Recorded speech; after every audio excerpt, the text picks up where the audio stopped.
All right, let's dive in. So you're here presumably because you want the real story on these big language models. Yeah, specifically GPT-4 and the newer one, GPT-4o, cutting through the noise a bit. Exactly. Understand what they can actually do, and maybe just as key, what they can't do, or where they trip up. And without needing a PhD in computer science to follow along, hopefully. That's the plan. Uh, Consider this our focused exploration. We've got the GPT-4 technical report, some info on GPT-4o. Which was sometimes called 4.5, yeah. And a quick look at the transformer idea behind it all. Right. The mission is to pull out the key bits, performance, safety stuff, the tech underneath. Okay, let's get straight into it. Technical capabilities, performance. Where do we start? Well, one of the really striking things from the GPT-4 report was how they sort of predicted its abilities based on scaling. Ah, yeah, the scaling laws. They had this figure too, didn't they? That's the one. It showed this relationship between compute power used for training. And how well the model did on coding problems. Yeah. Human eval, specifically Python coding. And they found this power law, like a really consistent mathematical pattern across different model sizes. Which was kind of wild because they used that pattern from smaller models to basically predict how GPT-4 would perform. And it worked. It was remarkably accurate. It's almost, well, deterministic, isn't it? It really makes you wonder, what does that mean when these complex systems scale so predictably? Is there a limit?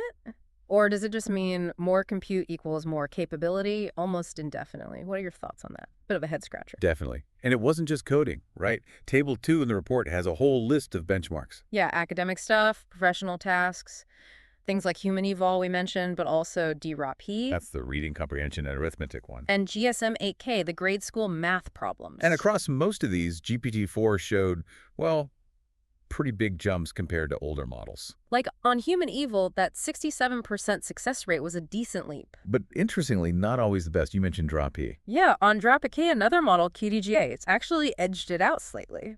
Which is a good reminder, isn't it? Even with these massive general models, sometimes spiralized approaches still win on specific tasks. Absolutely. It shows the field is still, quite varied. It's not just one model wins everything. And then there's the language aspect. Multilingual abilities, figure 5 in the report. Right. They took the MMLU benchmark. That's the massive multitask one covering lots of subjects. And translated it into loads of different languages. And the takeaway. GPT-4 generally did better than GPT 3.5 and other models in most of them. Even surprisingly, in languages considered low resource like Latvian or Welsh or Swahili. It's pretty impressive for a model trained mainly on English. Makes you think about global access, yeah. Definitely. Now, shifting gears a bit, but related multimodality. That's the big headline for GPT-4o. Yes. The ability to handle more than just text. Exactly. Processing and, crucially, generating content across text, audio, images, maybe even video down the line. And the key thing with 4o, apparently, is it does this with a single neural network. Right. Unlike older approaches that might have stitched together different models for different data types. Which probably explains why they're reporting it's faster and more efficient. That seems to be the implication. You have to wonder what kind of new things become possible with that unified architecture. Okay, so let's ground this in something concrete. The exams. GPT-4 taking standardized tests. Yes. The report details this quite a bit, and the results are, well, eye-opening. Like the uniform bar exam for lawyers? GPT-4 apparently scored around the 90th percentile, which is quite something. Wow. And similar stories for the LSAT, SATs. LSAT around 88th percentile. SAT scores in the high 80s, 90s percentile range. AP exams too. It does make you pause, doesn't it? Thinking about what these tests measure and what it means for an AI to ace them. Implications for education, assessment. For sure. And they were pretty careful about how they tested this. Using publicly available exams, practice tests. Right. And designing specific prompts for multiple choice versus free response. Importantly, they fed it images when the questions needed them. And they had a validation set reported on held-out tests the model hadn't seen. And even tried to estimate the human percentiles based on published data. So a pretty thorough effort to compare apples to apples as much as possible. But what about cheating? The model just having seen the answers in its training data. Contamination. They looked into that. Used a method, substring matching, to see if exam questions were lurking in the training set. What did they find? Tables 9 and 10 cover this. Interestingly, for most exams, the overlap was pretty low. Okay.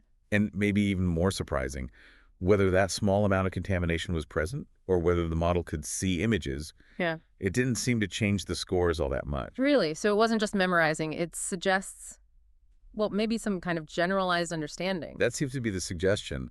It certainly complicates the picture of what learning means for these models, doesn't it? It really does. Yeah. Okay, so amazing capabilities on display, but the limitations are always there, aren't they? Absolutely. The report is quite clear about this. The big one is hallucination. Right, the model confidently making stuff up or making reasoning errors. Exactly. Which is why they stress, being cautious. Don't just trust the output blindly, especially for important stuff. It's this recurring theme, isn't it? Incredible power, but this potential unreliability lurking underneath, something to keep in mind. And that ties directly into safety, the potential for misuse. The system card that came with the report laid out some concerns, generating harmful advice, planning bad things. Yeah, they even gave examples from early versions, prompts about making dangerous chemicals or getting illegal guns. Where the early model gave disturbingly detailed answers, which they then worked to mitigate before release, obviously. But the potential is there. Disinformation too. Spreading knowledge about unconventional weapons. These are serious risks. So what are they doing about it? What are the safety mechanisms? Well, a big part is RLHF reinforcement learning from human feedback. Humans basically teaching the model what's okay and what's not. Pretty much, yeah. Guiding it towards safer responses. They also use something called RBRMs, rule-based reward models. Okay, what's that?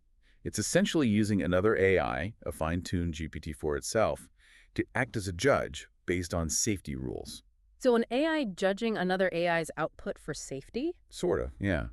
It helps reward the main model for refusing harmful requests, but also tries to stop it refusing safe requests too easily. Interesting balance. And they mentioned improvements in GPT-4 specifically around political propaganda. Yeah, they reported a better score on a metric they call not unsafe when facing attempts to generate political stuff compared to the earlier GPT-4. So ongoing work there. Right. Now, underneath all this capability, language, images, audio, is the transformer architecture. The foundation, really. We don't need the super deep math, but the key idea is the attention mechanism. That's from the original attention is all you need paper, essentially. Right.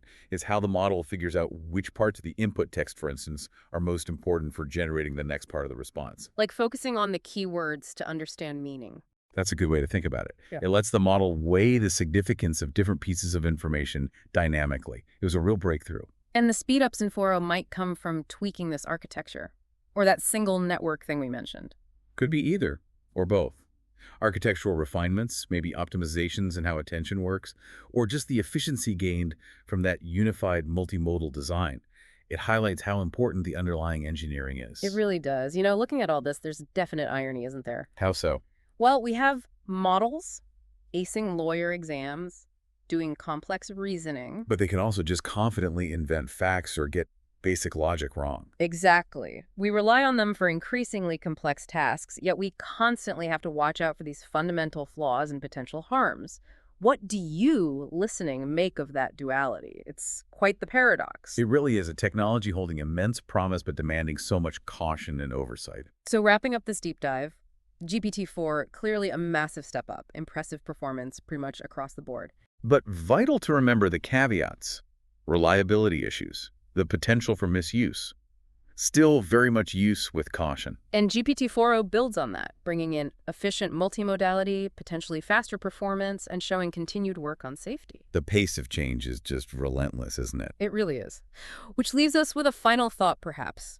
We're seeing these incredibly rapid advancements alongside this constant struggle to balance the benefits with safety and ethics. So the question for the future is, what role will these models ultimately play? And what's our responsibility collectively in steering their development as they keep getting more powerful? Something to think about. Definitely. Thank you very much for listening. Leave a like and subscribe. Until next time.